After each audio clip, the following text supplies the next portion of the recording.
울산교육문화매거진 우리 아이 2021년 가을호 테마숲 기획특집 숲 1 아름다운 학교 숲에서 크는 아이들 글 편집위원 강진영, 강은정 학창시절 우리가 다녔던 학교를 떠올리면 네모의 꿈이라는 노래 가사가 떠오른다. 네모난 건물 지나 네모난 학교에 들어서면 또 네모난 교실 네모난 칠판과 책상들 노래에 등장하는 학교의 모습은 딱딱하고 네모난 곳이었다. 물론 지금도 칠판과 책상은 네모지만 학교는 더 이상 네모가 아니다. 학교는 숲, 자연과 함께한다. 그리고 그 속에 아이들이 있다. 생태 감수성을 가진 아이로 키우는 학교 숲. 생태 감수성이란 나의 주변 생태 환경에 대한 관심을 갖고 자연의 소중함을 알며 자연과 더불어 살아가는 마음가짐을 갖는 것을 뜻한다. 전문가들은 지구 환경을 보호하고 인간의 지속 가능한 삶을 위해서는 생태 감수성을 높여야 한다고 말한다. 그 시작은 인간이 생태계의 지배자가 아닌 생태계의 일부분이라는 점을 인정해야 하는 데서 출발한다. 생태 감수성은 환경이 있어 인간이 있다는 것을 이해하고 공존할 방법을 찾아가는 것이다. 학교 숲은 학생들에게 친자연적인 학습 공간 제공과 정서 함양 증진을 위해 학교와 그 주변 지역에 조성하는 산림, 수목을 말한다.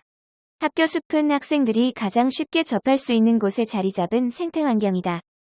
학생들은 등굣길에서 급식 시간이나 수업 시간, 쉬는 시간에 학교 숲에서 자연과 더불어 살아가는 방법을 배운다. 학교 숲은 자연이 공기와 같은 존재라는 것을 가까이에서 느낄 수 있도록 돕는 최고의 학습 공간이다. 사계절 내내 꽃향기가 가득한 범서초의 학교 정원. 범서초등학교는 5개의 학교 정원으로 이루어져 있다.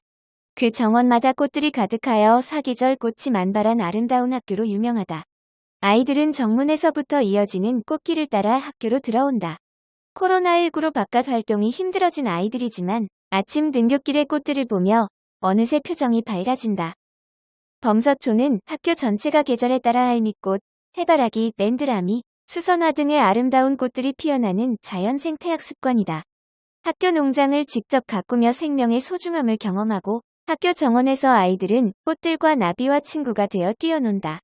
또 자신이 관찰한 것들을 시와 그림, 사진 속에 담는다. 범서초는 주로 나무와 잔디만 심는 학교 정원에 꽃과 식물을 가득 심었다. 모두가 행복한 미소를 짓는다고 해서 미소정원이라는 이름도 붙였다. 교실 앞에 사계절 꽃들이 가득 피어서 아이들은 창문만 열어도 꽃들을 보고 꽃향기를 맡는다. 범서초에는 미소정원뿐만 아니라 현관 앞 나래정원, 느티나무 아래 연못, 급식실 앞 개구리 연못, 묵상 정원이 있다. 나무와 식물, 초화류 100여 종이 심어져 있다. 1에서 2학년 학생들은 꽃 이름과 나무 이름을 외우고 3에서 4학년 학생들은 자신이 좋아하는 정원에서 풍경화를 그린다. 5에서 6학년 학생들은 사진작가로부터 수업을 듣고 범서초의 풍경을 담아내고 있다. 그리고 가을이 되면 학생들은 학교 정원에서 오케스트라 공연을 한다. 가을 축제에는 학교 정원 가득 음악이 흐르고 꽃과 귀뚜라미 소리가 함께 어우러진다. 범서초는 2020년 제21회 아름다운 교육상 학교 부문 환경부 장관상을 수상했다. 아름다운 교육상은 아름다운 학교 운동본부에서 주관하며 교육부, 환경부, 17개 시도교육청의 후원으로 학교를 보다 아름답고 즐거운 배움터로 만들고자 노력하는 학교를 발굴해서 주는 상이다. 도시 속의 숲, 청솔초의 명상숲과 옥상정원. 청솔초등학교의 학교 숲인 명상숲은 운동장을 둘러싼 산책길로 연결되어 있다. 원래 이곳은 학교 아니지만 잘 찾지 않던 자투리 땅이다. 그 자투리 땅은 원래 있던 수목과 조화를 이루며 벚나무 등 9종 32뿌리가 더 심어져 그늘을 들이운다. 홍가시나무 등 18종 5,943뿌리의 관목과 화초리도 눈에 띈다. 학생들은 숲길을 산책하며 머무는 계절을 느끼고 바뀌는 계절의 향기를 맡는다. 풀숲에 숨어있는 풀벌레, 땅에 낮게 뿌리 내린 들꽃, 날쌘 날갯짓으로 곁을 맴도는 잠자리들을 보며 계절의 변화와 자연의 신비와 하나가 된다. 청솔초의 명상숲은 2020년 산림청의 지원을 받은 학교 숲, 신규 조성 분야에서 심사위원회 최고점을 받아 최우수상을 받았다. 청솔초는 아파트와 상가들이 빼곡히 들어선 도심지 한가운데 위치한 학교이다. 청솔초의 명상숲이 만들어지고 아이들의 삶은 자연과 좀 더 가까워졌다. 청솔초 명상숲은 대수로인 유유부지의 가시나무, 백목련 홍가시나무, 동백나무, 가오라, 에메랄드 그린 황금사철, 산수국, 노랑무늬 사사 등 다양한 수종의 나무 및 지피식물을 배치했다. 학생들은 명상숲에서 자연과 함께 논다. 1에서 3학년은 학교 명상숲에 살고 있는 생물을 알아보는 공부를 하며 명상숲과 친구가 된다. 또 쉽게 접하기 힘든 부두를 만져보고 불어보기도 한다. 학생들은 학교 담벼락을 따라 쪽파와 마늘을 심어보고 흙을 만지며 그 속에서 즐거움을 찾는 방법을 익힌다. 4학년은 국화심기, 5학년은 명상숲 알아보기 활동과 새집 만들어 달기를 하며 6학년은 명상숲 알아보기 활동과 기와장을 꾸며 느티나무 둘레의 울타리를 만든다. 학생들은 명상숲을 통해 나무와 동물을 사랑하는 법을 익히며 코로나19로 힘든 일상에서 잠시 자유를 느꼈다고 말한다. 청솔초의 숲은 운동장에만 있지 않다. 건물 속으로 들어가면 별관 4층 도서관역, 옥상 정원이 꾸며져 있다. 옥상 정원은 건물 속에 있어도 자연을 느끼고 배울 수 있는 공간이다. 옥상 정원에서 학생들은 나무 의자에 앉아 꽃과 풀을 눈에 익히며 새소리를 듣는다. 또 선생님이 읽어주는 그림책을 보기도 한다. 옥상 정원에는 아이들이 편하게 앉을 수 있는 매트가 준비되어 있어서 선생님과 정원에서 야외 수업을 하기도 한다. 알버트 아인슈타인은 자연을 깊이 들여다보라.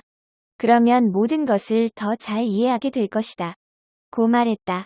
오늘도 아이들은 학교 숲에서 자연과 함께 그리고 자연을 닮으며 자연처럼 큰 품을 가진 아이로 자라나고 있다. 기획특집 숲 2. 치유의 숲에 내묻다. 산림복지연구개발센터 이경민 팀장 인터뷰. 인터뷰 취재 편집위원 김미성.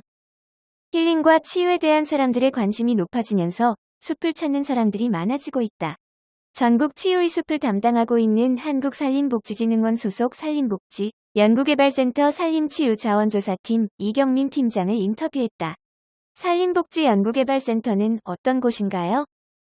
산림복지연구개발센터는 산림복지의 과학적 근거를 발견해 숲치유, 숲교육 프로그램을 대상자 특성에 맞게 개발하고 컨설팅하는 곳입니다. 그리고 연구개발센터 안에는 산림복지효과 분석팀, 산림치유자원조사팀, 산림치유음식연구팀의 3개의 팀이 있는데 제가 있는 산림치유자원조사팀은 숲에서 발생되는 피톤치드나 시각적, 후각적 효과 등 숲이 제공하는 치유 환경에 대해서 분석하는 곳입니다. 치유의 숲에는 어떤 프로그램이 있나요? 치유의 숲은 여러 가지 산림 환경을 활용해 체조나 요가, 호흡, 명상, 다도 등의 방법으로 유아부터 청소년, 일반 성인, 노인, 장애인, 환경성질환자 등 다양한 대상자에 맞는 여러 가지 치유 프로그램을 운영하고 있습니다. 숲의 치유적 기능에 대해 구체적으로 말씀해 주세요.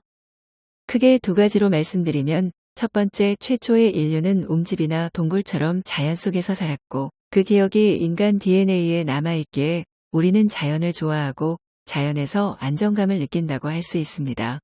그래서 피곤하고 주의가 산만해질 때 숲에 가면 집중력을 회복할 수 있습니다. 2번째, 숲은 인간의 친자연적 성향에 맞게 이루어져 있는데 바이오필리아 이론에 따르면 인간은 숲을 안정적이고 회복이 되는 곳으로 인식합니다. 그래서 숲에서 나오는 햇빛, 피톤치드, 음이온 이런 것들이 치유적 기능을 지니고 숲의 향기, 색깔, 후각으로 인간의 심리적 면역력도 높여주고 있습니다. 실제 치유의 숲 프로그램을 많이 이용하시는 분들은 누구인가요? 그리고 그분들의 반응은 어떤가요? 아직 많은 분들이 산림복지 프로그램을 생소하게 느끼지만 프로그램 이용 후에는 혼자 숲에 왔을 때보다 많은 것을 알게 되고 심리적 안정감도 크게 느낀다고 하십니다. 가족 단위 이용객들은 가족 구성원들과 유대감도 높아졌다고 하십니다. 혹시 기억에 남는 특별한 사례가 있으신지요? 한국산림복지진흥원에서 녹색자금을 사용해서 사회적 취약계층에 산림복지 서비스를 제공하는 프로그램이 있는데 그 프로그램을 이용하신 분들은 숲에서 한 경험을 더욱 소중히 생각하고 재방문 의사가 높습니다. 치유의 숲은 장애인들도 숲을 편하게 이용할 수 있게 경사도를 낮추고 장애가 없는 배 크기를 만들어 놓아서 보행에 어려움이 있는 분들의 만족도도 높습니다. 외국에도 이런 숲 치유 프로그램이 있나요? 한국의 산림치유 프로그램을 개발할 때 많이 참고한 것이 독일인데 독일은 산속, 깊은 곳에 요양시설을 짓고 산속의 자원을 이용해 치료를 하고 있습니다. 일본은 산림 테라피 장소를 국가에서 인증하고 민간에서 운영을 하며 산림욕이나 산림 프로그램을 진행하고 있습니다. 또 최근 중국에서는 음양오행과 연계한 산림치유도 진행하고 있습니다. 그렇다면 외국과 다른 한국 프로그램만의 특징이 있다면 무엇일까요? 외국인들은 우선 경관면에서 산 능선이 겹겹이 겹쳐 보이는 즉 가까운 곳은 진하게 먼 곳은 흐리게 보이는 모습을 인상 깊게 생각합니다. 또 외국은 넓은 평지에 단일 수종이 있는 단순림이 많지만 우리나라는 침엽수와 화렵수가 혼재된 혼용림이 많기에 한 코스 안에서도 다양한 수종을 만나고 같은 숲 안에서도 다양한 변화를 느낄 수 있는 것이 특징입니다. 또한 초창기 능선을 타는 종주 코스에서 최근에는 산허리의 평평한 길을 걷는 둘레길 코스가 개발되어 본인의 운동량에 맞게 코스를 선택할 수 있는 장점도 있습니다. 산림복지진흥원의 앞으로의 계획이나 목표는 무엇일까요? 포용적 산림복지 서비스를 통해서 국민 행복을 증진하는 것입니다. 그래서 더욱 열심히 홍보해서 더 많은 국민이 가까운 숲에서 산림복지 서비스를 누렸으면 좋겠습니다. 마지막으로 울산 교육 가족들을 위해 특별히 한 말씀 부탁드립니다.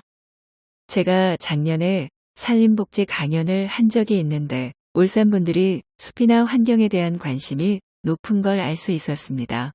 올해 10월에 진행되는 태화강 국가정원 박람회에도 참여해보시고 울산에 있는 국립대운산 치유의 숲도 있으니 가까운 곳부터 산림치유를 해보십시오. 그리고 점차 각 지역의 다양한 프로그램을 이용해 보시기를 추천해드립니다. 기획특집 숲 3. 기후위기 숲에서 해답을 찾다. 글 편집위원 김하영. 지난 2016년 지구온난화로 러시아의 영구 동토층이 녹으면서 1940년대에 탄저병으로 죽은 순록의 사체가 노출되는 사건이 발생했다. 노출된 탄저균 포자로 탄저균에 감염된 소년이 사망하고 2,300마리의 순록이 떼죽음을 당했다. 러시아는 순록의 탄저병이 인간에게 감염되는 사례가 늘자 해당 지역의 순록 25만 마리를 도살하였다. 1년 내내 얼어있는 시베리아의 영구 동토층이 지구온난화로 녹으면서 발생한 일이다. 영구 동토층에 잠들어 있는 고대 바이러스가 지구온난화로 계속해서 녹는다면 우리는 고대 바이러스와 싸워야 할지도 모른다. 고대 바이러스뿐만이 아니다. 매년 여름 최고 온도를 갱신하며 일본 평균 최대 풍속이 234km/s인 슈퍼태풍의 발생 빈도도 계속해서 늘어나고 있다. 지구온난화로 인한 해수 온도 및 해수면 상승이 태풍의 에너지원인 열용량을 높였기 때문이다. 지구온난화가 계속된다면 이러한 자연재난은 더 크고 강하게 올 것이다. 지구온난화는 이산화탄소 등 6대 온실가스의 농도가 증가하면서 가속화되었다. 1차 산업혁명을 시작으로 무분별한 석탄과 석유의 사용이 늘어났고 이로 인해 엄청난 양의 이산화탄소가 배출되기 시작했다. 그 결과 산업혁명 이후 지구의 평균 온도는 약 1도 상승하였다. 겨울이면 영하 10도를 견디고 여름이면 36도를 넘기는 요즘 날씨의 1도 정도는 대수롭지 않게 여길지도 모른다. 하지만 온도가 2도만 상승해도 지구상에 존재하는 생물 절반 이상이 사라진다는 점과 빙하기의 평균 기온이 지금보다 겨우 6도 낮았다는 점을 안다면 이를 쉽게 넘기지 못할 것이다. 탄소 중립은 지구온난화를 막기 위한 해결책으로 기후위기가 심각해짐에 따라 자주 언급되는 단어이다. 이산화탄소를 배출한 만큼 이산화탄소를 흡수하는 대책을 세워 이산화탄소의 실질적인 배출량을 0으로 만든다는 개념이다. 그렇다면 어떻게 탄소 중립을 이루어낼 수 있을까? 탄소 중립을 실천하는 독일의 검은 숲을 소개한다. 검은 숲 슈바츠발트. 독일에는 슈바르츠발트라 불리는 거대한 숲이 있다. 호수와 온천이 많고 겨울에는 스키장 등이 개장되어 관광지로 유명한 이곳은 한 해 수천만 명의 관광객이 찾는 곳이다. 검은 숲은 관광과 휴양에도 많은 이점을 줄 뿐만 아니라 잘 키운 좋은 나무를 베어 수출도 하고 굵기가 가느다란 나무는 목재 펠릿, 우드칩 등으로 가공하여 바이오에너지 연료로 사용하는 등 목재 산업으로 경제적 이익도 창출하고 있다. 폐목재 또한 등급별로 분리하여 바이오연료의 원재료와 파티클보드 재료로 사용하는 등 어느 것 하나 낭비하지 않고 철저히 사용하고 있다. 이러한 운영을 위해 산골마을은 지속가능한 산림 경영이라는 중요한 원칙을 지키고 있다. 마을 사람들은 바이오연료로 전기 생산과 지역 난방을 함으로써 외부에서 들어오는 화석 연료 사용을 줄일 수 있었다. 거대 녹색 장벽 그린 그레이트 월. 사하라 사막의 남쪽 지역에는 중국의 만리 장성보다 더 긴 장벽이 있다. 돌과 흙이 아닌 나무와 풀로 이루어진 이 거대한 숲 장벽의 이름은 아프리카의 위대한 초록 장벽이다. 이 장벽은 점점 확장되는 사하라 사막의 사막화 문제를 막기 위해 시작되었다. 나무를 심으면 나무 뿌리가 수분을 머금어 말라버린 땅을 회복시킬 수가 있다. 다 자란 나무가 떨어뜨린 낙엽이 비료가 되어 잡초가 자라고 토양이 안정적으로 변화되어 다른 식물도 함께 자랄 수 있다. 녹색 장벽 프로젝트를 통해 다양한 종의 나무를 심었고 에티오피아는 14만 5,600세제곱킬로미터, 세네갈은 25만 900세제곱킬로미터의 황폐한 땅을 복구하였으며 나이지리아는 2만 개의 일자리를 창출하였다. 숲사리에서 알 수 있듯이 나무는 우리에게 끝없는 혜택을 제공한다. 광합성을 통해 지구온난화의 주범인 이산화탄소를 흡수하고 우리가 숨을 쉬는데 꼭 필요한 산소를 제공한다. 나뭇잎으로 그늘을 만들어 직사광선을 막아주며 흡수한 물을 잎을 통해 다시 내뿜는 증산작용으로 열을 식혀준다. 이 밖에도 산사태와 싱크홀을 방지하며 아름다운 환경과 휴식을 제공하는 등 숲은 우리에게 수많은 이점과 해결책을 제시하여준다. 지난해 내비게이션 목적지에서 가장 많은 검색량을 차지한 것은 한강공원이라고 한다. 팬데믹이라는 상황 속에서 우리는 본능처럼 자연, 숲을 찾고 있는 것이다. 우리는 이미 기후위기에 대한 해답을 알고 있다. 기획특집 숲 4. 씨앗은 하나의 우주다. 시드볼트. 한국수목원 정원관리원 시드볼트 운영센터 최인환 팀장 인터뷰. 인터뷰 취재 편집위원 박선영. 씨앗은 하나의 우주다. 우장춘 박사. 2020년 영국 큐 식물원에서 발표한 보고서에 따르면 지구에 존재하는 약 35만 종의 식물 중 39.4%에 해당하는 14만여 종이 멸종 위기에 처해 있다고 한다. 이러한 식물의 멸종을 대비하여 한국과 노르웨이 두 곳에서 시드볼트를 운영하고 있다. 그중 한 곳인 한국수목원 정원관리원 시드볼트 운영센터의 최인환 팀장님과 시드볼트에 대하여 이야기를 나누어 보았다. 시드볼트는 어떤 목적으로 설립되었나요?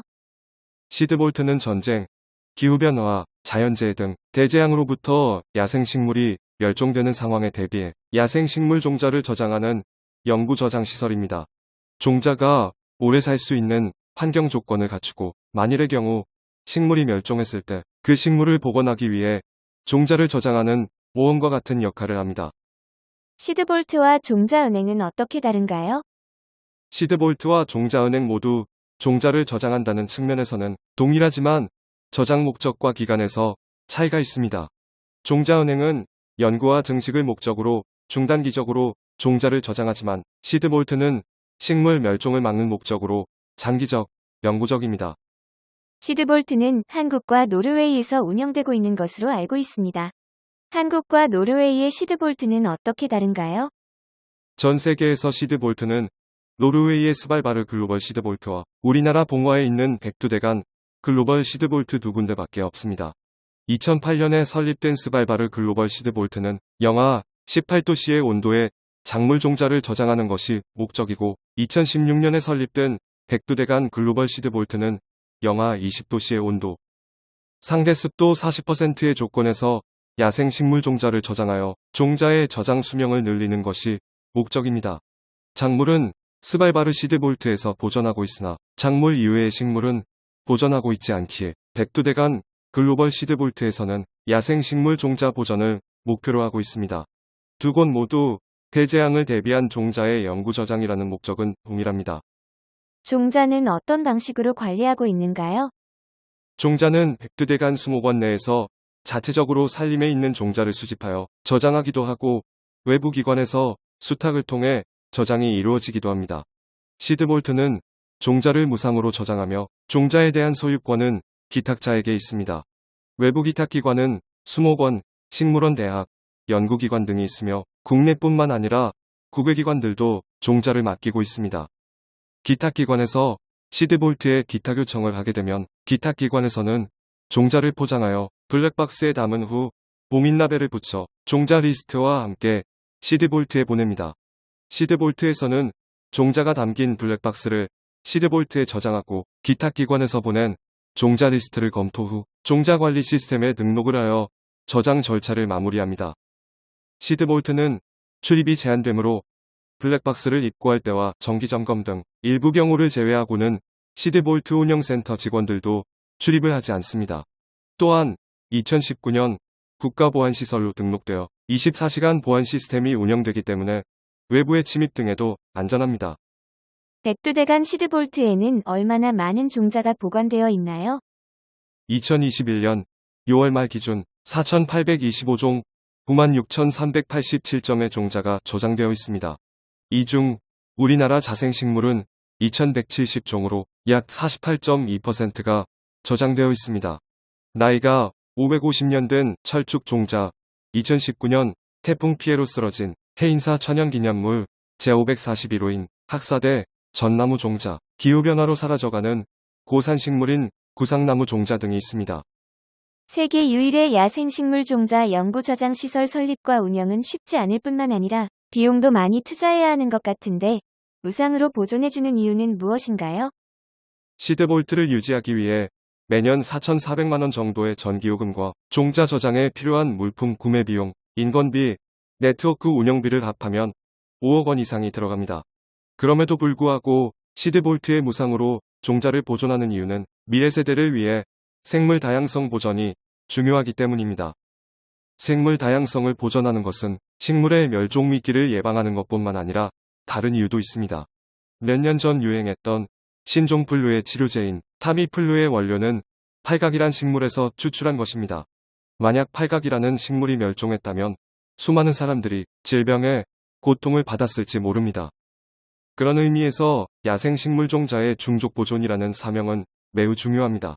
게다가 국가에서 설립한 시설이기 때문에 비용과는 상관없이 무상으로 종자를 수탁받아 보존하고 있습니다. 끝으로 멸종위기에 처한 식물들을 연구하시면서 기후변화 현상에 대해서 얼마나 체감하시는지요? 2020년 영국 큐 식물원의 보고서에 따르면 전 세계 식물의 39.4%가 멸종위기에 처해 있다고 합니다. 이는 2016년 21%에서 4년간 약 2배 정도 증가한 수치입니다. 기후변화로 인한 위협은 매년 발생하는 홍수나 가뭄 같은 자연재해를 통해서 우리에게 실제적인 위협이 됩니다. 환경을 생각하는 작은 행동이 우리를 살릴 수 있습니다. 기획특집 숲 5. 정원, 실내로 들어오다. 글 편집위원 김민지. 어느덧 숲 보러 나가자. 가 아닌 숲 보러 들어가자. 라고 외칠 수 있는 시대가 되었다. 플랜테리어가 각광받으면서 갑갑한 도심 속에서도 흔히 숲을 볼 수 있게 된 것이다. 플랜테리어는 식물 플랜트와 인테리어의 합성어로 식물로 실내를 꾸미는 인테리어 방법이다. 공기정화 효과와 보는 이들의 심리적 안정 효과까지 얻을 수 있어 우리는 생활에 밀접한 공간에 식물을 들이기 시작했다. 봄에는 미세먼지와 황사로, 여름에는 무더위로 숲을 제대로 느껴보지 못했다면 센스 있는 플랜테리어로 꾸며진 실내에서 숲을 느껴보자. 울산교육청, 올해 공간혁신으로 확 달라진 울산교육청 청사는 단연 플랜테리어가 가장 돋보인다. 생태교육과 기후위기에 적극 대응하는 교육청으로도 유명한 울산교육청의 명성에 걸맞게 건물 곳곳에서 다양한 종류의 식물을 볼 수 있다. 이외에도 로비와 회의실의 벽면에 설치되어 있는 수직정원, 복도에 설치되어 있는 행잉 플랜트 등을 통해 어디에서나 파릇파릇한 식물을 볼 수 있다. 특히 사람들의 이목을 끄는 건 1층 로비 공간에 새로 생긴 수생식물인 속새와 물수세미를 심은 수생정원이다. 옆에 있는 환경 카페와 책마루와도 조화로운 모습을 갖추고 있어 예전에 차가운 대리석 바닥에 딱딱한 공간에서 초록의 고객 친화 공간으로 탈바꿈하여 울산교육청의 새로운 명소로 자리 잡고 있다. 뿐만 아니라 건물과 이어지는 외부에도 힐링 산책로를 조성하여 자칫 삭막할 수 있는 공공기관의 분위기를 민원인들의 긴장이 완화되고 시각적, 심리적 안정감을 얻을 수 있는 쾌적한 공간으로 바꾸어 놓았다.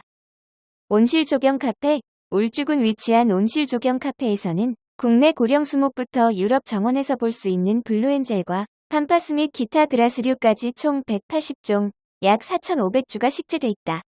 지난 2018년 울산시 제1호 민간정원으로 등록된 이곳은 현장심사에서 난대수종과 제주도 팽나무, 떼죽나무 등 보존 가치가 높은 수목이 식재돼 있어 민간정원으로서의 가치가 높다고 평가받았다. 온실을 주제로 경관, 빛과 바람, 나무와 꽃을 품는 공간 등의 개념으로 만든 이곳은 단순히 식물이 많이 진열되어 있는 것이 아니라 유리창을 활용하여 그림이 그려진 액자처럼 보이도록 배치하여 플랜테리어의 긍정적인 사례라고 볼 수 있다.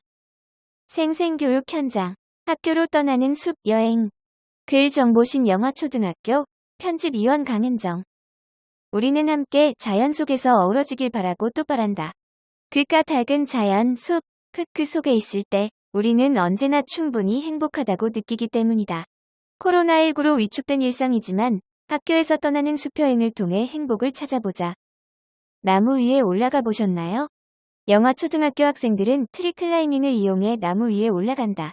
로프를 타고 올라간 학생들이 나무를 가까이서 보기 시작하면 나무 껍질이 어떻게 생겼는지, 나뭇잎 뒤에는 누가 숨어 있는지, 바람이 불면 나무가 얼마나 흔들리는지, 새가 앉았던 자리에 앉아보면 사람들이 어떻게 보이는지 자연스럽게 알게 된다. 활동에 앞서 나뭇가지가 부러지거나 로프가 끊어질까 걱정인 분들도 많아 미리 세심하게 진단해야 한다. 가장 약한 쪽에 속하는 소나무의 경우, 굵기가 10cm인 경우, 전단 강도가 8.1톤 정도이므로 썩거나 갈라지지 않은 굵은 가지를 선택한다. 로프는 CEN 1891, 안시 Z133과 같은 로프의 강도, 추락 횟수, 신장률 시험을 통과한 제품을 사용해 안전을 확보하고 있다. 나무에 손상이 가지 않도록 형성층 보호대도 설치한다. 작년부터는 트리 짚라인도 설치해서 운영하고 있는데 나무 위에 공중 데크를 설치해서 40m 떨어진 곳에 로프를 연결해두고 나무를 타고 올라가서 짚라인으로 내려오는 활동이다. 긴장하던 학생들도 한번 체험하고 나면 평생 간직할 만한 특별한 경험이 되었다고 말한다. 나무놀이는 급격한 기후변화로 전 세계가 몸살을 앓고 있는 지금 학생들에게 가장 가깝고 즐겁게 다가갈 수 있는 생태교육이다. 나무의 소중함을 느낀 학생들이 성장하면서 숲과 자연을 지켜나가는데 조금씩 마음을 모을 수 있다면 기후위기를 해결할 실마리가 될 것이라 기대해본다. 오감숲 기행을 떠나자. 청량중은 7월 산림 교육 전문가인 숲 체험 지도사와 함께 학교 숲을 체험하는 시간을 가졌다. 이날 숲 체험 교육은 오감숲 기행 프로그램, 쉼이 있는 포레스트 플레이 프로그램 등이 진행되었다. 오감숲 기행 프로그램에서 학생들은 자신의 모든 감각 기능을 활용해 숲을 직접 체험해보는 활동을 하였다. 또 자신이 체험한 숲의 이미지를 창의적인 방법으로 표현하는 시간도 가졌다. 학생들은 관찰력과 집중력을 키우고 동시에 숲이 주는 편안함과 친밀감을 느낄 수 있었다. 쉼이 있는 포레스트 플레이 프로그램은 숲에서 할 수 있는 다양한 놀이 프로그램을 체험하며 학업 스트레스를 푸는 시간이었다. 학생들은 숲에서 여러 가지 놀이를 할 수 있다는 것에 신기해하며 친구들과 마음껏 숲을 느꼈다. 가족 숲톡스 숲에서 놀자. 수암초는 6월 재학생 10명과 그 가족들을 대상으로 국립대운산 치유의 숲에서 가족 숲톡스, 숲에서 놀자 행사를 진행했다. 이번 행사는 2021 생톡톡 수암 특색 사업의 하나로 숲에서 정서적 안정을 얻고 긴장을 완화하는 등 자연 치유 활동을 경험하게 하였다. 오전과 오후로 나누어 진행된 행사에서 몸톡스, 숲 산책, 짝꿍 체조 맘톡스, 함께하는 음이온, 명상 소담차 테라피, 미톡스, 자연물 공예 테라피 등 다양한 프로그램을 체험하였다. 아이들은 가족들과 자연 속에서 휴식하며 가족의 소중함을 느끼는 시간을 보냈다. 어서와, 여기 처음이지 1. 쓰레기 매립장의 변신 해운대 수목원. 글 편집위원 김보교. 일회용품이 넘쳐나고 물건의 소비가 간편해진 요즘 우리나라 1인당 쓰레기 배출량은 2019년 기준 연간 398kg에 달한다고 한다. 재활용되지 못하는 생활 쓰레기들은 결국 모두 도심 인근 쓰레기 매립장으로 격혀이 쌓이게 된다. 우리가 느끼지 못하는 동안 쓰레기는 산처럼 쌓이게 되고 수명을 다한 매립장은 낙취와 침출수, 유해가스가 발생하여 처치 곤란한 상태가 된다. 이 매립장의 생태복원 사업을 통해 나무를 심고 10년째 자연과 인간이 공존하는 공간으로 만드는 곳이 있어 가보았다. 해운대 수목원 소개. 과거 쓰레기 매립장으로 이용되던 해운대구 석대동 24번지 1원이 도심 속 자연 친화적 수목원으로 탈바꿈하고 지난 5월부터 일부 구간을 임시 개방해 자연을 찾는 많은 사람들을 맞이하고 있다. 1987년부터 1993년까지 부산시 전역에 쓰레기를 매립하던 혐오시설이었지만 매립된 쓰레기 위에 복토 작업을 거치고 꽃과 나무가 뿌리내릴 수 있도록 각종 건설 현장에서 반출된 깨끗한 흙을 덮었다. 그 위에 느티나무를 비롯한 634종의 수목 19만 그루가 뿌리내렸고 앞으로 2025년까지 온실 및 전시원 등의 설계를 추진하여 약 19만 평의 국내 최대 공립 수목원으로 완공할 계획이다. 수목원의 주요 관람 포인트. 국내에서 가장 큰 규모의 공립 수목원이라는 명성답게 넓은 대지 위에 다양한 주제의 원들이 자리 잡고 있다. 입구를 따라 들어서면 생태숲 지원이 가장 처음 관람객을 맞이한다. 연못에 뿌리내린 갈대, 부들, 창포와 자유롭게 헤엄치는 비단잉어, 물자라, 장구애비를 관찰할 수 있다. 조금 더 걸어가면 미니 초식동물원에 살고 있는 당나귀와 타조들이 관람객들을 반기고 파란 하늘 아래 푸른 언덕 위에서 한가롭게 풀을 뜯는 흑염소도 만날 수 있다. 언덕 양옆으로는 과거 쓰레기 매립장의 높이 차이를 해결하기 위해 지그재그의 경사로를 만들고 수국, 허브를 심어 월가든을 만들었다. 경사로를 따라 올라가다 뒤를 돌아보면 가을원의 너른 전경이 가슴을 탁 트이게 한다. 수목원의 중심부에 조성된 장리원에는 약 200여 종의 장리, 5만 그루가 심겨져 매년 5월이면 화려한 장관을 이룬다. 보라색 라벤더와 로즈마리의 향기가 코끝을 간지리는 허브길을 따라 구근원 참나무원을 지나면 새소리원에 도착한다. 맑은 물에 비친 구름과 산의 전경이 한데 어우러져 눈과 마음을 힐링할 수 있는 장소이다. 연꽃이 피어나고 외가리와 야생조류들이 찾아드는 연못을 따라 이어진 산책로를 굽이굽이 걷다 보면 어느새 풀과 나무, 물이랑 하나가 된 자신을 발견할 수 있을 것이다. 수목원 2배 즐기기. 2021년 9월 현재 임시개장 중으로 예약 없이 무료 관람이 가능하지만 어린이나 청소년을 동반한 가족들을 대상으로 한 가족 숲 해설 프로그램과 수목원의 자연물 재료를 이용한 만들기 체험 프로그램을 이용하면 수목원 관람을 2배 더 즐길 수 있다. 전화 문의나 부산시 통합 예약 시스템을 통해 사전 예약으로 운영된다. 연령 제한 없이 일반인들을 위한 주말 숲 해설과 학생 단체 관람도 사전 예약으로 이루어지고 있다. 무장의 길로 휠체어나 유모차도 자유롭게 통행할 수 있으며 인근 지하철역에서 무료 셔틀버스도 운행되고 있다. 다만 임시개장 중이라 그늘이 많지 않고 편의시설이 없으므로 시원한 물, 양산 선크림, 운동화, 돗자리 등 간단한 준비물을 챙겨가면 좋다. 내부 화장실이 없으므로 입구 화장실을 미리 이용하자. 해운대 수목원은 봄에는 허브와 봄꽃의 향연을, 여름에는 푸르른 녹음과 자작나무를, 가을에는 울긋불긋 단풍잎을, 겨울에는 사시사철 푸른 침엽수를 한 공간에서 만끽할 수 있기에 이 다음을 계속 기대하게 되는 곳이다. 자연을 물씬 느끼며 걷다가도 한편으로는 군데군데 설치된 메탄가스 추출 및 관리시설들이 이곳 아래가 쓰레기 매립장이었다는 사실을 알게 해주고 경각심을 일깨운다. 미래 세대에 남겨줄 건강한 자연환경을 보존하기 위해 우리는 어떤 것들을 실천할 수 있을까 생각해보게 된다. 어서와. 여기 처음이지. 아이와 함께 떠나는 생태학습 공간 울산들꽃 학습원. 글 편집위원 안준희. 벤치에 앉아 무심코 쳐다본 들꽃이 반가워 쳐다본 적이 있다. 반가운 마음에 이름을 불러보려 하지만 기억이 나질 않아 민망한 침묵이 흘렀다. 그래도 괜찮다며 들꽃은 잔잔한 바람을 따라 몸을 이리저리 흔들며 웃어준다. 이렇게 이름 모를 들꽃들과 우리나라에서 자생하는 여러 야생화, 민물고기, 곤충 등을 한자리에서 만나볼 수 있는 울산들꽃 학습원을 8월의 어느 여름날에 찾아가 보았다. 울산교육청이 폐교를 활용해 만든 울산들꽃 학습원은 우리 땅에서 살아가는 식물, 외반 뒷뿌리, 민물고기 등 여러 동식물들이 숨쉬고 있는 생태학습 공간이다. 들꽃 학습원의 들판은 푸르디푸른 옷을 입고 방문객들을 맞이한다. 제비꽃, 민들레 등이 자리하고 있는 양지식물원에는 매미 소리가 한창이다. 길을 따라 걷다 보면 불회옥잠, 연꽃 등 수생식물이 연못에서 자라고 있다. 발자국 소리가 너무 시끄러워서인가 둥둥 떠다니는 수련들 사이로 거북이와 잉어들이 헤엄치며 곁눈질로 나를 쳐다본다. 울산들꽃 학습원에서는 매월 다양한 체험 프로그램이 운영되는데 들꽃 체험교실, 사계 절생태놀이 체험교실 등 주로 아이들을 대상으로 이루어진다. 오늘은 반딧불이와 관련된 들꽃 체험교실 프로그램이 있어 본관 영상학습실로 향했다. 시청각실에는 주말 아침인데도 불구하고 약 20여 명의 아이들과 학부모들이 있었다. 아이들의 눈높이에 맞춰 반딧불이의 생애와 특징 등을 설명해 주시는 선생님의 몸짓과 손짓에 따라 아이들의 눈이 움직인다. 반딧불이에 대한 강의가 끝나고 반딧불이 모형을 직접 만들어 보기 위해 2층으로 자리를 옮겼다. 2층으로 올라가면 볼거리가 다양하다. 다양한 각도에서 그린 식물 세밀화들이 계단 벽면에 이어져 있고 복도 끝에는 호기심을 자극하는 식물 탐구 학습실이 있다. 다양한 생태계 학습 자료와 울산을 대표하는 울산 12경, 태화강 심리대밭 등의 어마어마한 사진이 전시되어 있어 아이들의 발걸음을 이끈다.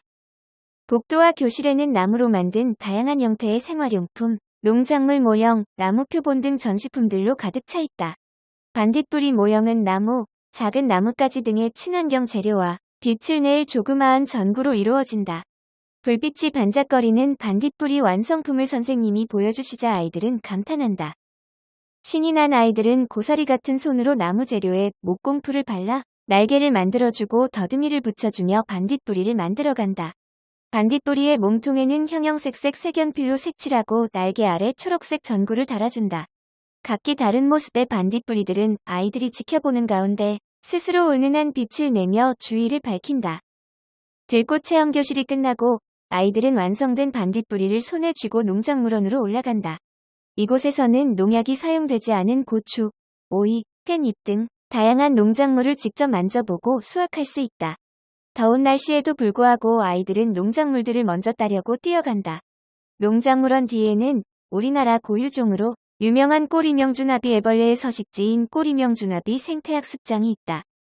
실제 꼬리명주나비는 울산 지역에서 멸종 위기에 처해 있어 울산 들꽃학습원의 꼬리명주나비 생태학습장은 번식처로서 역할을 하고 있다. 이처럼 들꽃학습원은 아늑하고 다채로운 울산의 식물생태 학습 공간이자 우리 꽃의 아름다움과 소중함을 일깨워주는 자연체험 공간이다. 이곳에 서식하는 800여 종의 예쁜 수목류, 초화류 등의 들꽃들과 숲속 동식물들은 각 계절마다 다른 모습으로 방문객들을 반겨준다. 무덥던 여름이 지나고 찾아온 자연의 계절, 가을. 늦기 전에 아이들의 손을 잡고 새로운 곤충과 인사하고 아름다운 들꽃을 만져볼 수 있는 색다른 체험을 해보는 건 어떨까? 이번 주말 들꽃학습원으로 재미난 추억을 쌓으러 가보길 추천한다. 어서와. 여기 처음이지 상. 녹색도시 울산의 숲과 정원. 글 편집위원 김보교. 울산은 1960년대 이후 국가 경제 발전의 중추로서 중화공업 위주의 산업도시로 급속히 성장을 하였다. 도시 환경의 질이 심각한 수준인 때가 있었다. 하지만 태백산맥 줄기의 영남알프스를 남북으로 접하고 중심시가지를 동서로 가로질러 동해로 흐르는 태화강을 품은 울산은 천혜의 자연 조건을 가꾸고 지키고자 노력했다. 지금은 공해도시라는 오명을 점차 벗으며 녹색 산업도시로 탈바꿈하고 있다. 태화강 국가정원.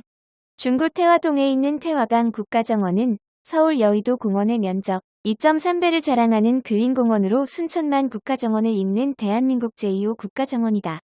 태화강을 따라 수만 그루가 자생한 대나무 숲에서는 밤마다 푸른 은하수를 만나볼 수 있고 계절마다 양귀비, 작약, 해바라기, 코스모스, 국화가 드넓게 피어나서 어느 곳에서 찍어도 아름다운 풍경을 사진에 담을 수 있다. 울산대공원. 남구 옥동에 위치한 울산대공원은 가족, 연인, 친구들이 자연 속에서 휴식을 취하고 운동과 놀이, 풍요로운 여가 생활을 즐길 수 있는 울산의 대표 도심공원이다. 공원 어느 곳에서도 울창한 숲과 푸른 잔디로 도심 속 녹음을 한껏 느낄 수 있고 영화의 한 장면 속 같은 운치 있는 메타세코이아 길과 매년 5만 7천 본의 장미가 만개하는 장미원도 빼놓을 수 없는 자랑거리다. 대왕암공원. 동구 일산동에 위치한 대왕암공원은 신라 삼국 통일을 이룩했던 문무대왕의 왕비가 죽은 후 호국용이 되어 울산 동해 큰 바위 아래 잠겼다는 전설이 내려오고 있는 곳이다. 동해의 거센 파도가 하얗게 부서지는 해안절벽과 기암 괴석들도 중요한 볼거리지만 하늘을 찌를 듯 솟아있는 1만 5천 그루의 송림숲을 빼놓을 수 없다. 봄에는 벚꽃, 여름에는 수국과 보랏빛 맹문동이, 가을에는 붉은 꽃무릇이, 겨울에는 동백꽃이 피어 푸르른 송림과 함께 어우러지며 사계절 내내 색다른 아름다움을 선사한다. 천마산 편백산림욕장. 북구 달천동 천마산 편백산림욕장은 향기로운 솔레음과 피톤치드를 만끽할 수 있는 힐링 공간이다. 울창하게 조림된 편백나무, 소나무, 잣나무 아래 맑은 계곡을 따라 걸으면 신선한 공기에 머리도 맑아지고 기분도 상쾌해진다. 초보자도 가기 쉬운 등산로와 원두막, 피크닉 테이블, 삼림 욕대도 마련되어 있으니 시원한 바람이 부는 편백나무 숲으로 가을 소풍을 떠나보는 건 어떨까? 직업 세계, 산림 분야 새로운 직업. 글 편집위원 김보교. 산림은 국토의 63%를 차지하는 우리 공동자원으로서 아주 오래전부터 지금까지 우리 삶을 꾸려가는 터전이 되어왔다. 6에서 70년대 황폐했던 민둥산이 많은 노력으로 푸른 산림으로 복원되었고, 이때 심어진 나무들이 자라나서 다양한 산림 자원을 활용한 산업이 발전할 수 있었다. 최근에는 건강과 힐링에 대한 관심 증가로 산림을 느끼고 즐기고자 하는 시대가 왔고, 공공기관 또는 민간이 조성한 자연휴양림, 산림욕장, 수목원 등이 증가하며 산림복지 및 산림교육과 관련된 일자리를 창출하고 있다. 그 외에도 기후위기 속의 대체에너지로서 산림자원을 활용하고 4차 산업혁명으로 스마트 기술을 도입하여 숲을 보존하고 이용하기 위해 산림 일자리는 계속 늘어날 전망이다. 산림바이오에너지연구원. 바이오에너지란 유기성 물질인 바이오매스를 원료로 해서 에너지를 생산하는 것으로 친환경적이고 최근 각광받는 신재생 에너지 중 하나이다. 해조류나 사탕수수, 산업 폐기물 등이 에너지의 자원이 되는데, 나무를 벌채한 후 버려지는 가지나 줄기 같은 목재, 부산물을 압축하여 만드는 목재 펠릿도 대표적 산림 바이오에너지원이다. 기후위기를 바탕으로 탄소를 상쇄하고자 하는 정책적 노력으로 산림청 산하의 다양한 정부 연구기관이나 대학 기업에서 산림 바이오에너지원을 개발하고 활용 및 융합하는 연구를 수행하고 있다. 자격 요건은 바이오에너지를 연구하려면 효소학, 미생물학, 유전자학, 환경공학 등의 지식이 필요하다. 따라서 대학에서 미생물학, 유전공학, 식물생명공학 등 관련 학문을 전공해야 하며 연구원으로 근무하기 위해서 최소 대학원의 석사 이상의 학력이 필요하다. 최근 바이오에너지에 대한 관심이 커지면서 식물을 대상으로 바이오디젤, 바이오에탄올 등을 중점으로 연구하는 바이오에너지공학과가 신설되고 있는 추세이다. 산림내 포츠 지도사. 산림내 포츠 지도사는 산악자전거, 산악승마, 암벽 등반 등 산림에서 즐길 수 있는 각종 레포츠 프로그램을 개발하거나 안전하고 편리한 레포츠 활동을 할 수 있도록 지도하는 전문가이다. 생활체육과 산림휴양 활동에 대한 국민들의 참여와 수요가 늘어남에 따라 산림내 포츠를 활성화하기 위해 2020년부터 자격제도 관련 법률이 시행되어 새로운 일자리로 주목받고 있다. 자격을 취득하면 국가 또는 지방자치단체가 운영하는 산림 레포츠 시설에 배치되어 근무할 수 있다. 자격 요건은 산림 레포츠 지도사는 스포츠 체험의 전문성이 요구되는 만큼 체육 관련 학과를 졸업하는 것이 유리하다. 자격 취득 방법은 국민체육진흥법에 따른 생활스포츠 지도사와 같은 체육지도사 자격을 가진 사람이 산림청 산림교육원에 일정 교육을 이수하면 된다. 자격 보유자가 산림 레포츠와 같거나 유사한 종목을 보유해야 관련 종목 교육을 이수할 수 있으며 관련 종목은 승마, 자전거, 패러글라이딩, 스키, 육상, 산악, 등산 오리엔테이션이 있다. 레포츠 장소로 산을 이용함으로 산이 오랫동안 지속 가능하도록 산과 숲 자체에 대한 지식이 요구된다. 나무의사. 사람과 동물이 아프면 의사를 찾듯이 나무도 병들었을 때 의사가 필요하다. 나무의사는 병해충, 대기오염, 기후 등으로 인해 나무에 발생하는 피해에 대해서 예찰, 진단, 처방, 치료 등을 통해 나무가 최상의 건강 상태로 자랄 수 있도록 유지하는 전문 인력이다.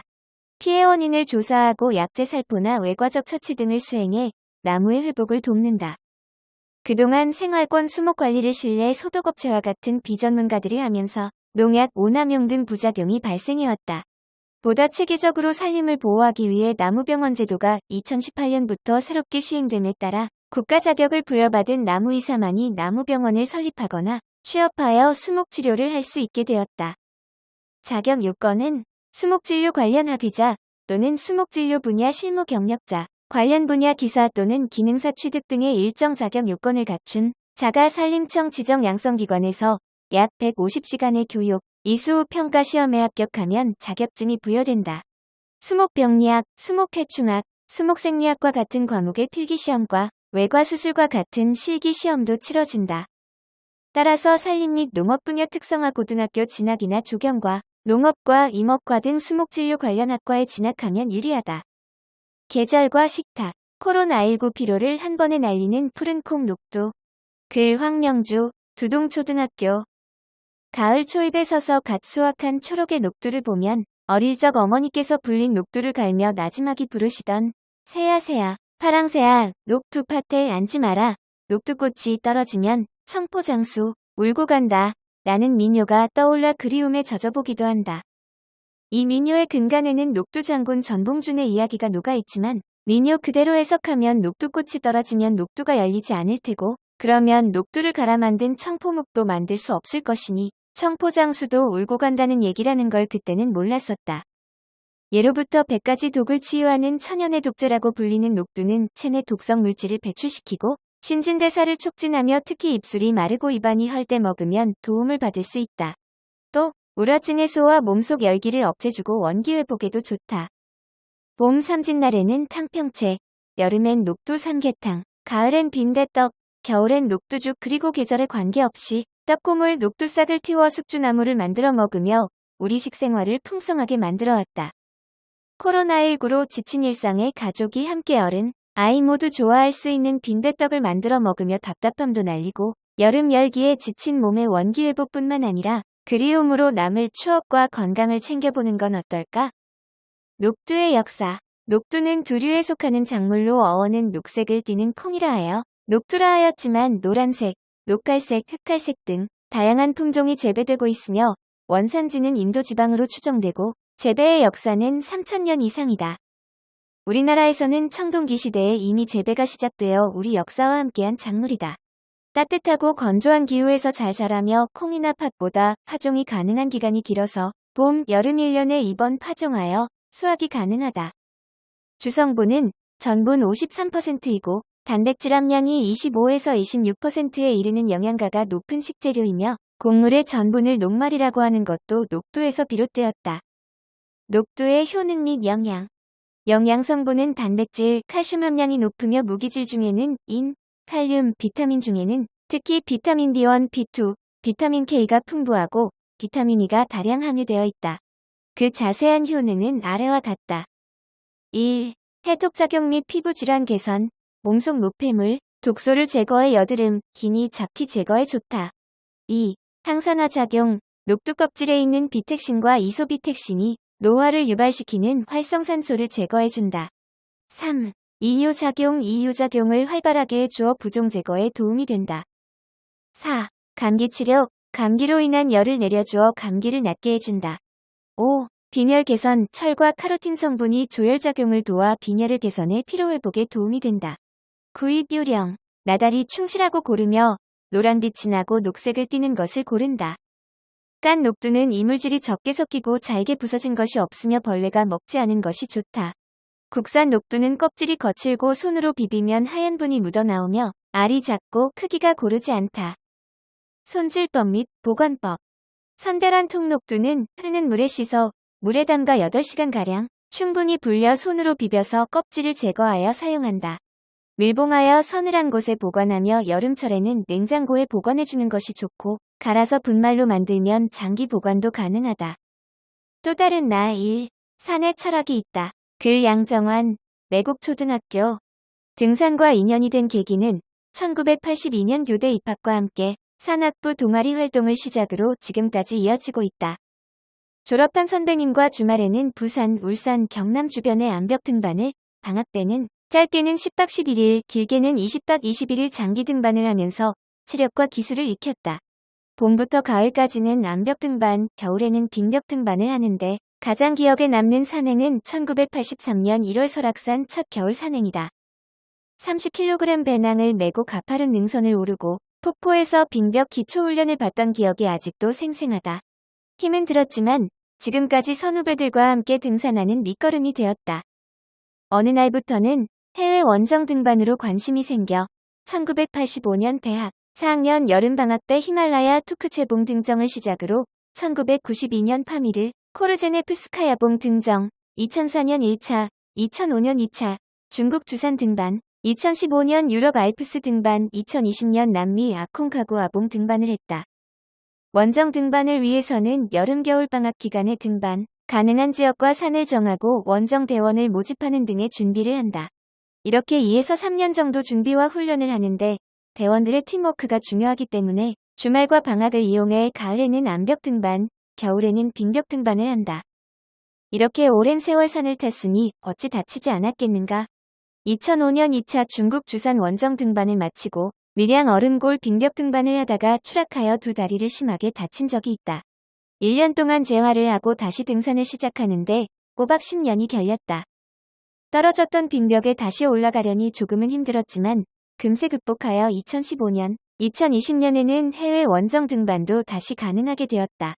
누군가는 산이 거기 있기에 간다고 하는데 나는 힘들지만 즐겁게 산에 간다. 요즘은 울주군에서 실시하는 영남알프스 아웃봉 완등 행사에 참가하고 있다. 올해 1월 가지산을 시작으로 하루 2에서 3개 봉우리를 완등하여 기념인 가지산 은메달과 인증서를 받았다. 특히 1월 24일 신불산, 영축산, 간월산 세봉을 등반하면서 세차게 내리는 눈과 신불산 자락 상고대, 멋에 힘든 줄도 모르고 했던 28km, 8시간 30분 산행이 생각난다. 앞으로도 2021년부터 2029년까지 매년 완등 목표를 세워 친구와 함께하기로 했다. 돌이켜보면 나는 1977년 우리나라 히말라야 에베레스트 원정대 고상돈 대원이 산소 마스크를 끼고 태극기와 함께 정상에서 찍은 사진을 보고 그때부터 흰산을 동경했다. 대학 시절 산악부 신입생 환영 등반에서 들었던 졸업한 선배님의 말씀이 아직도 생생하다. 산에 철학이 있다. 40여 년 산을 접하면서 나는 지금도 무언가를 찾고 있다. 등산은 사람과 산이 만나 이루어지지만 그 행위 자체가 무상이며 목적이어야 한다. 또 다른 나, 이 꽃샘의 깡촌 이야기. 글, 유미영, 강북교육지원청. 카톡, 꽃샘, 잘 지내시나요? 일요일 아침 카톡 소리에 폰을 열어보니 한동안 뜸했던 지인의 안부톡이다. 반가움의 짧은 글과 함께 싱그럽게 피어있는 정원의 예쁜 꽃들을 사진으로 담아보냈다. 돌아오는 답들 와우. 역시 꽃샘 감탄사 연발이다. 그 이상 무슨 대답이 필요하겠는가? 꽃을 좋아한다고 꽃샘이라 불리며 꽃과 식물에 심취해서 자연과 하나 되어 살고 있는 나에게 안부 카톡 덕분에 아침부터 정원의 꽃과 식물들을 살펴본다. 잎에 상처가 나지 않았는지, 진드기들이 붙어있지 않은지, 직장 일로 퇴근이 늦은 편이라 일주일 동안 살펴보지 못했던 정원 식물들을 살피느라 아침상 차리는 것도 잊고 살뜰히 정원의 구석구석을 둘러본다. 내친 김에 연꽃과 수련통에도 물을 가득 채웠다. 우리 집 정원은 6, 7월이 되면 꽃의 향연이 펼쳐진다. 2월 초부터 매화꽃이 봄 소식을 알리면 매화꽃을 이어 영원한 행복이라는 꽃말을 가진 복수초가 대문 앞에 노란 꽃봉오리를 터뜨리면 그야말로 꽃들의 아름다운 전쟁이 시작된다. 귀한 크로커스 보라색 무스카리, 목련, 개나리, 명자꽃, 할미꽃, 천리향, 수선화, 진달래 심지어는 돌틈 사이로 피는 돌단풍까지 100여 종의 꽃들이 사계절 내내 앞 다투어 피고 지고를 반복하며 보는 이를 즐겁게 해준다. 꽃샘이란 애칭을 얻을 만큼 꽃과 식물을 좋아하게 된 기억을 더듬어 보면 아주 어릴 적 살던 집의 창문을 열면 코를 찌를 듯 풍겨오는 백합향의 기억이 먼저 떠오른다. 그리고 꽃잎 따서 소꿉놀이 하던 때와 여고 시절 보충 수업을 마치고 늦은 시각집에 들어서면 밤하늘에 눈처럼 하얗게 피어있던 벚꽃이 떠오른다. 자연이 준 아름다운 마음의 고향이 고스란히 남아있어 그 이후로도 쭉 꽃과 식물을 좋아했는지 모른다. 20대에는 꽃꽂이 배우기를 즐기고 아름다운 정원 소개하는 인테리어 책을 즐겨보다가 결국에는 전원주택에 정착하게 되었다. 출퇴근 시간이 1시간이나 소요되는 깡촌에서 정원과 텃밭 가꾸기를 하며 꽃차를 만들고 자연과 하나 되는 삶을 즐기고 있다. 봄, 여름, 가을, 겨울 4계절을 매일 녹색의 푸르름과 함께 생활할 수 있다는 것이 이렇게 좋을 줄이야. 흔히 사람들은 본인의 관점에서 자신이 바라보고 싶은 것만 바라보려고 하듯이 나 역시도 내 관점에서 바라보고 살고 있는지도 모른다. 하지만 아침이면 새들의 지저귀에 눈을 뜨고 비개인 석양 하늘과 쏟아질 듯 총총 떠있는 밤하늘의 별들, 여름밤이면 개구리와 풀벌레들의 하모니와 고라니의 울음소리까지 오롯이 자연과 하나 되어 살아보지 않은 사람은 이해하기 힘들지 모르겠지만 나에게는 그야말로 행복 뿜뿜인 삶이다. 코로나 팬데믹 시대 다들 힘들다고 하는 시기지만 고맙게도 나는 홈가드닝과 셀프 가드닝을 통해 정신적 여유로움을 찾고 있다. 소설가 박경리 씨가 생전에 한 마지막 인터뷰 글이 생각난다. 자연이 인간의 근원이라면 생명의 하나인 인간도 자연입니다. 그러니 자연과 자연이 합쳐서 살아야 하는 것이 우주의 법칙이고 섭리입니다. 이보다 더 완벽한 것은 없어요. 여운을 남기는 멋진 글이다. 메타버스와 함께하는 시대의 자연 속에서 삶의 지혜를 찾으며 앞으로도 조화로운 삶을 살아가고 싶다. 그곳에 가면 뉴욕의 화려함 속에 자리 잡은 여유 센트럴파크. 글, 편집 위원 조희정. 전 세계가 코로나19 같은 바이러스로 인해 고통받고 일상생활까지 위협받고 있는 요즘 그 어느 때 보다 맑은 공기를 마시며 숨 쉴 수 있는 자연이 그리워진다. 오늘은 직접 가지 못하는 아쉬움을 달래려 오래된 카메라 속에 있는 사진을 꺼내 보던 중 대자연의 풍경을 아름다운 추억으로 간직하게 해줬던 그곳 뉴욕의 센트럴 파크 공원이 눈에 들어왔다. 수년 전 선진국의 교육기관 방문 연수를 위해 미국 뉴욕을 가게 되었다. 뉴욕, 미국 뉴욕주에 있는 최대의 항구 도시라는 사전적 의미 외에도 뉴욕이라는 단어가 한때 로망으로 느껴질 때가 있었듯이 전 세계인들이 살거나 한 번은 여행하고 싶은 도시가 아닐까 싶다. 이 화려한 도시 속에 뉴욕 사람들이 여가 생활과 운동을 하고 데이트를 즐기는 일상의 삶 그 자체의 공간 센트럴파크가 있었다. 센트럴파크는 거대한 자연을 그대로 옮겨놓은 것처럼 인간에게 아름다움을 주는 미국 최초 인공으로 조성된 공원이며 완성되기까지 약 100년 정도의 시간이 걸렸다고 한다. 공원에는 인공호수와 연못, 여러 개의 산책로, 2개의 아이스링크, 동물원, 정원, 야생동물 보호구역, 넓은 자연림이 있다. 게다가 외부에 위치한 원형극장은 여름마다 셰익스피어 축제가 열린다. 공원은 아이들의 놀이터가 될 뿐만 아니라 운동 경기를 위해서도 유용한 공간이다. 철새들이 머물다 가는 곳이기도 하여 새 연구자들이 자주 이 공원을 찾는다고 한다. 센트럴파크에서 유일한 직선 산책로 더몰에는 양쪽에 늘어선 거대한 느릅나무들이 캐노피처럼 그늘을 만들어 주고 쉬어갈 수 있는 벤치들이 쭉 늘어서 있다. 기념품을 파는 가판대들이 많은데 생각보다 저렴한 가격에 열쇠고리나 자석 같은 기념품들을 살 수 있고 거리 공연을 하는 아티스트들도 많이 보이는 곳이다. 더몰 산책로를 쭉 따라가 보면 만나게 되는 분수가 베데스다 분수인데 뉴욕시가 상수도관 개설을 축하하는 의미로 1864년 예루살렘의 베데스다 연못을 모티브로 만들었다고 한다. 물의 천사로 불리는 조형물이 분수 정중앙에 있어 눈에 띄며 이는 영화 에리가 셀리를 만났을 때 비긴 어게인을 비롯해 많은 미드나 영화에 나오는 장소이다. 센트럴파크의 7개의 호수 중에서 가장 크고 아름다운 호수인 제클린 케네디 오나시스 호수는 지면보다 높게 떠있는 인공호수로 1862년 뉴욕시에 깨끗한 물을 공급하기 위해 만들어졌다. 둘레 2.5km의 산책로로 둘러싸여 있어 걷거나 조깅하기 좋은 장소이며 어퍼 웨스트사이드의 엘도라도라 불리는 쌍둥이 형식의 콘도가 뷰포인트이다.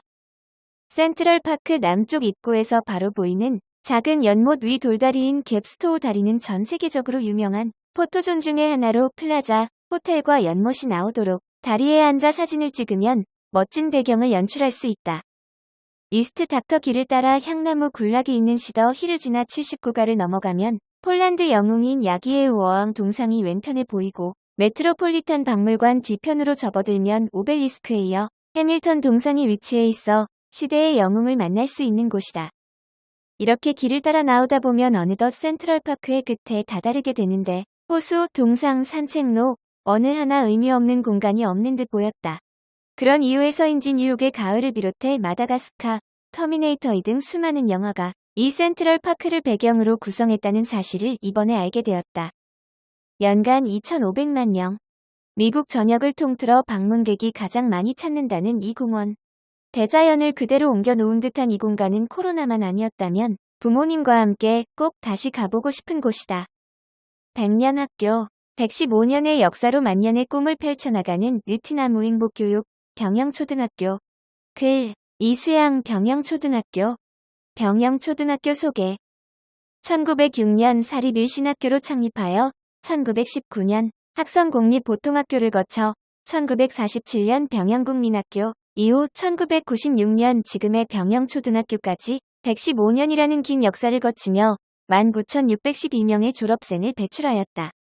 병영이라는 명칭에서 알 수 있듯이 조선시대 경상좌도, 병마도 절제사 영이 자리했던 동원 자리에 학교가 서 있으며 교문 바로 아래에 종이품 병마절도사의 권위를 알려주는 하마비가 자리하고 있는 등 말 그대로 학교 자체가 문화유적인 역사와 전통을 자랑하는 학교이다. 나라를 위해 목숨을 바친 자랑스러운 병영인. 임진왜란이나 일제강점기와 같은 나라의 위기가 닥쳤을 때 역사의 소용돌이 가운데에서 두려워하지 않고 나라를 위해 목숨을 걸고 싸웠던 자랑스러운 역사를 가진 병영인들은 학교의 자랑이다. 특히 일신학교 개교 이후 1919년 3.1 만세운동이 전국적으로 퍼져나갈 때 일신학교 졸업생을 중심으로 병영의 청년들이 4월 4일 병영 곳곳을 누비며 독립만세를 외쳤고 그 다음 날에도 천여 명이 만세운동을 계속하였으며 일제군경의 총격으로 4명이 현장에서 순국했다. 이후에도 병영은 일제군경의 경계 대상이었으며 병영 청년들은 기니게를 조직해 4명 순국의사의 추모제를 지내고 병영 청년회는 노동운동, 여성운동, 소년운동, 노동야학으로 활동을 넓혔다. 3.1운동 때 순국하신 4명의 투사와 투옥된 22명의 애국지사와 같이 나라를 위해 목숨을 바친 독립운동가를 기리는 학교 바로 뒤 3.1사와 충운비, 그 충운비에 글을 지으신 한글학자 외솔 최연배 선생은 자랑스러운 병영초 동문이다. 학교 앞 외솔 최연배 선생 기념관 및 기념거리와 3.1사는 우리 울산의 자랑스러운 문화유산이며 병영초에서는 매해 학교 자체 행사인 병영사랑 나라천 활동을 통해 그 의미를 기리고 있다. 흔들리며 피는 꽃. 도종환 시인은 시에서 말했다. 흔들리지 않고 피는 꽃이 어디 있으랴. 이 세상 그 어떤 아름다운 꽃들도 다 흔들리며 피었나니 병영은 자랑스러운 역사 유적지라는 점은 역설적이게도 울산이 눈부시게 발전하던 현대사에서 소외될 수밖에 없는 이유가 되기도 하였다. 울산의 옛 중심지이자 문화유적인 병영성은 역사적으로 소중한 문화재 보호구역이었기에 아파트와 같은 대규모 개발이 불가했고 이는 도심 공동화 현상과 맞물려 학교 규모의 지속적인 축소와 교육활동 위축으로 이어졌다. 학생 3명 중 1명이 교육복지 대상자일 정도로 어려운 가정이 많은 병영초는 선호도가 낮은 교육 환경에 열악한 소규모 학교일 뿐이었다. 잦은 교원 이동과 학생들의 생활지도 문제는 만성화되었고 교육 공동체 모두에게 이는 힘든 시기였다. 온고지신 옛것을 익혀 새것을 찾아내다. 어려움을 겪던 병영초에 변화가 생기기 시작했다. 2016년 교육부 지정 안전교육 시범학교를 시작으로 뭔가 변화를 원했던 학생, 학부모, 선생님들의 열망이 자발적인 노력으로 이어져 교육 공동체가 함께 성장하는 병영초만의 교육이 이루어지기 시작한 것이다. 시범학교 2년으로만 그치지 않고 2018년 울산형 혁신학교인 서로나눔학교를 공모로 지정되고 교육 공동체가 함께 성장하고 나누는 느티나무 행복 병영 교육이라는 교육 비전을 수립하여 3년째 서로나눔학교를 운영하게 되었으며 연 4천만 원의 서로나눔학교 예산으로 병영의 지역성과 역사성을 가진 병영초의 교육과정을 찾고 학생, 학부모, 교직원이 함께 소통하고 나누는 지금의 병영초 학교 문화가 이루어지기까지는 많은 이들의 치열한 논쟁과 교육적 실천이 있었다. 혁신을 위한 초거대 프로젝트 그린스마트 미래학교 국가의 그린 뉴딜 정책의 하나인 학교혁신 프로젝트 그린스마트 미래학교 사업에 공모하여 최우선 2021년 사업학교로 선정된 병영초는 이제 10년을 내다보며 학교를 교육 공동체 모두가 바꾸어 나가고 있다. 학교 공간혁신 친환경 교육 프로그램 및 학교 환경 구성 스마트 교실 학교 복합화 4가지 영역에서 85억 원의 지원금을 3년에 걸쳐 지원받아 교육 공동체 참여 설계 방식을 통해 115년의 역사와 전통의 학교를 학생, 배움 중심의 미래학교로 바꾸기 위한 첫 시도가 올해 5월부터 시작되었다. 학생, 학부모, 교직원이 모두 참여하는 그린스마트 미래학교 추진 TF팀이 구성되어 1년간의 협의와 의견 수렴, 참여자 중심 설계, 설계 용역 및 학교 공간혁신 리모델링이 추진될 예정이며 그 중심에는 병영초를 중심으로 함께 성장하고 나누는 교육 공동체, 마을과 지역사회가 함께할 것이다. 115년의 오랜 학교 역사와 병영의 문화가 혁신으로 어우러진 병영초 아이들의 만년의 꿈을 같이 이뤄나가는 교육 공동체 모두가 바로 주인공이다. 공감터 1. 숲과 함께한 하루. 글 장재훈 무룡초등학교 학생. 재훈아, 밖에 나가서 놀자. 엄마는 또 나에게 밖으로 나가자고 한다. 하지만 나는 집에서 노는 게 더 좋다. 색종이로 팽이를 접거나 미니카 만드는 것을 특히 좋아한다. 이날도 나가기 싫었지만 맛있는 것을 사준다는 엄마의 꼬임에 넘어가 억지로 신발을 신었다.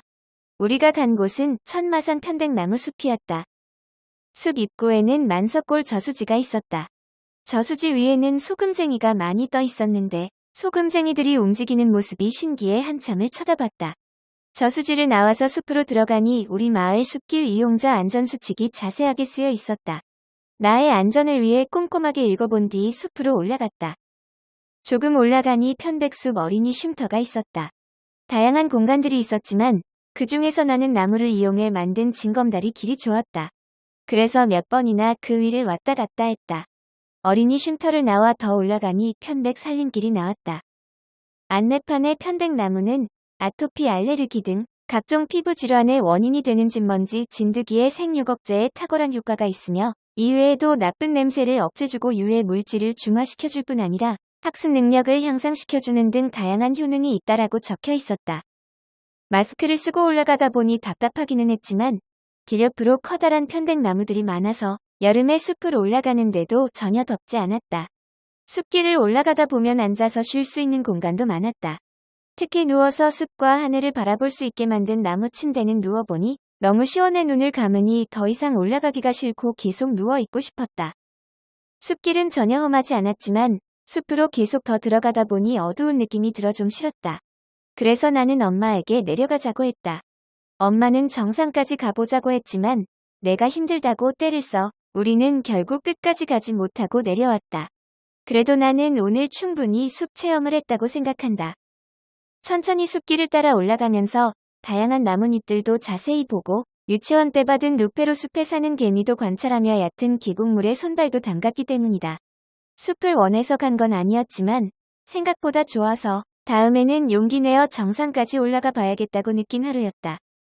공감터 2. 마음의 안정과 희망을 가져다준 숲. 글, 이혜은 화봉중학교 학생. 대운산 치유이 숲에 가기 위해 차를 탔는데 비가 부슬부슬 내리기 시작했다. 비가 와서 약간 걱정이 되기도 했지만 치유이 숲에는 가본 적이 없어 기대가 되었다. 무엇보다 치유이 숲이라는 이름부터가 마음에 들었다. 치유이 숲에 도착하여 산림치유사분께서 해주시는 말씀을 들으며 숲길을 걸어보았다. 비가 왔지만 치유이 숲길은 데크로 되어 있어 걷기에 편안했다. 이름처럼 맑은 숲의 향기와 우거진 나무들이 나의 마음을 치유해주는 것 같았다. 정자에 앉아 안전교육도 받고 호흡에 집중하는 명상도 했다. 명상을 하고 나니 나의 마음이 더 편안해졌다. 명상을 끝내고 다시 치유의 숲길을 걸으며 산림치유사분께서는 편백나무 잎의 특징에 대해 이야기해 주셨다. 숲길을 걷다 황토마당에 도착해 맨발로 황토를 밟으며 체조를 해보았다. 맨발로 밟는 황토는 부드러웠고 마치 내가 자연인이 된 것 같았다. 황토마당에서 나와 옆에 흐르는 계곡물에 발을 씻었다. 잠깐 동안 물장구를 치며 노는데 어린아이가 된 것처럼 즐거웠다. 더 놀라운 것은 물에 담근 내 발 주위로 작은 물고기가 몰려들었는데 산림치유사분께서 알려주시기를 1급수에서만 산다는 버들치라고 했다. 닥터피쉬 체험을 하는 것처럼 물고기가 내 발 쪽으로만 모여들어서 신기했다. 발을 닦고 의미온 명상터에서 산림치유사분께서 준비해주신 꽃차를 마셨다. 눈에 좋은 루테인이 함유되어 있는 메리골드 꽃차라고 말씀해주셨다. 마셔보니 맛은 밋밋하였지만 향은 좋았다. 차를 마시며 치유사분께서 오늘 체험 중에 가장 마음에 드는 곳이 어디냐고 물으셔서 계곡물에 발을 담근 물 치유욕장이 제일 좋았다고 했다. 왜냐고 물으셔서 깨끗한 물이 흐르고 그곳에 발을 담글 수 있어 좋았다고 말씀드렸다. 그러자 학생은 깨끗한 물을 좋아하니 앞으로 그런 깨끗한 사람으로 성장할 수 있을 거야 라고 말씀하셨다. 그 말씀을 듣자 얼떨떨하면서도 왠지 미래의 희망이 생겨 기분이 좋았다.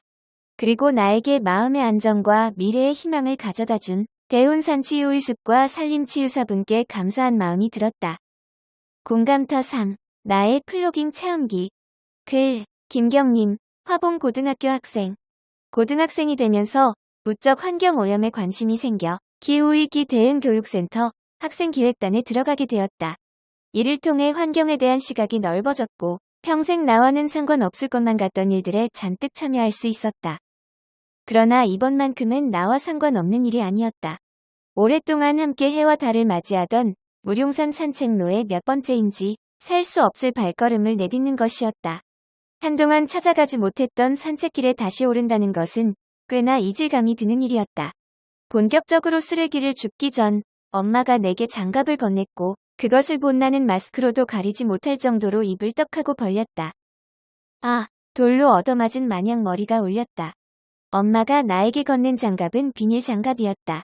그냥 손으로 주울까 고민하다 결국 동생과 함께 비닐 장갑을 양손에 끼고 산에 올랐다. 조그마한 비닐부터 과자 봉지, 음료가 반은 좋게 남아있는 음료캔, 카페 로고가 그려진 플라스틱 컵, 그리고 그 컵과 분리되어 바닥을 뒹굴고 있는 뚜껑까지 동생은 보물찾기 마냥 깔깔대며 종량제 봉투에 쓰레기를 가득 담고선 뿌듯해했다. 동생과 달리 나는 그저 이 상황이 웃기기만 했다. 해가 저물 때쯤 양손 가득 쓰레기를 들고 산을 내려와 작은 정자에 앉아 노을을 바라보았다. 노을 아래로는 이전에는 볼 수 없었던 높은 건물들이 줄지어서 있었다. 정말이지 잔인하다고 생각하던 찰나 저중한 곳은 우리 가족의 새로운 보금자리라는 사실에 다시 머리가 울렸다. 주차장으로 내려가 한가득 모은 쓰레기를 버렸다.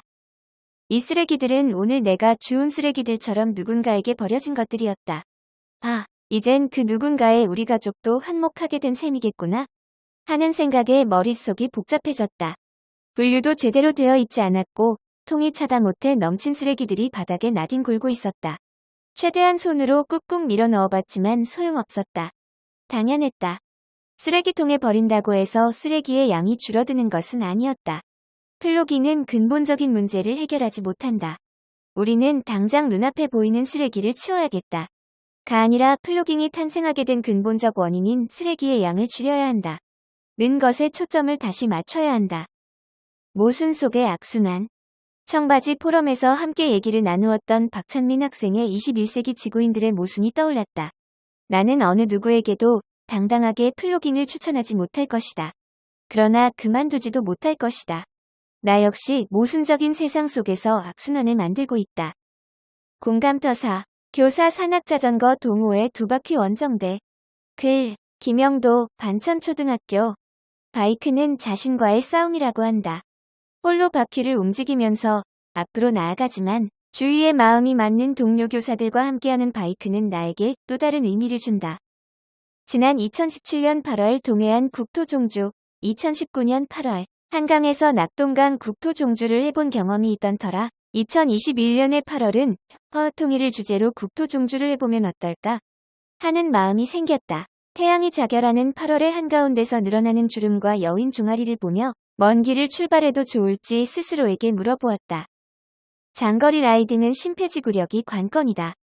긴 시간 라이딩을 위해 하하호호 박자에 맞추어 들숨날숨을 하지만 이번 라이딩은 하하호호 대신 국토종주, 통일, 영원이라는 리듬에 맞추어 힘껏 페달을 저어갔다. 우리가 북을 향해 달려간 거리만큼 남과 북의 거리도 좁혀졌으면 하는 바람도 해보았다. 애국자가 된 듯한 느낌이었다.